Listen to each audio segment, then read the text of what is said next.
2026వ సంవత్సరంలో జనవరి నుంచి డిసెంబర్ వరకు మకర రాశిలో జన్మించినటువంటి వారికి ఏ విధంగా ఉండబోతుందో తెలుసుకునే ప్రయత్నం చేద్దాం. ప్రధానంగా గురువు, ఏ యోగాన్ని ఇవ్వాలన్నా గురువే. ఈ మకర రాశికి సంబంధించి చూసుకుంటే మొదటి 2.5 నెలలు గురువు వక్రీకరించి మిథున రాశిలో ఉండడం, షష్టమ స్థానంలో. దీని ప్రభావం వలన వక్రీకరించినటువంటి కారణం చేత యోగించేటువంటి ప్రభావం ఎక్కువగా ఉంటుంది.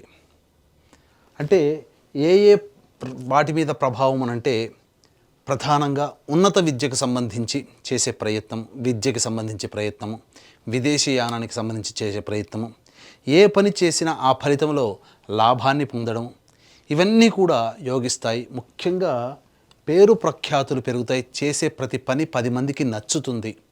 ఈ మొదటి 2.5 నెలలు మార్చి 14 వరకు. ఈ మార్చి 14 తర్వాత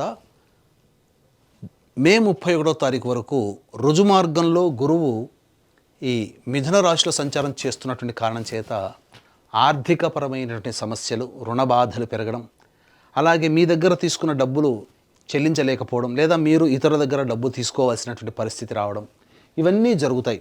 అంటే ఒక రకంగా చెప్పాలంటే హోమ్ లోన్స్ కానీ పర్సనల్ లోన్స్ కానీ ఎదురు చూస్తున్నట్లయితే లోన్స్ పొందే అవకాశం కూడా మీకు గోచరమవుతుంది. ఇక జూన్ 1వ తారీఖు నుంచి అక్టోబర్ 31వ తారీఖు వరకు కూడా, అంటే June, July, August, September, October, ఈ 5 నెలల పాటు యోగ్యమైనటువంటి కాలం. ఇది చాలా అద్భుతంగా ఉంటుంది. ప్రధానంగా ఈ సంబంధించినటువంటిది ఇతరుల యొక్క సహాయ సహకారాలతో మీ పనులన్నీ పూర్తి చేసుకోగలుగుతారు. ఈ 5 నెలల కాలంలో అన్ని విధాలుగా లాభసాటిగా ఉంటుంది.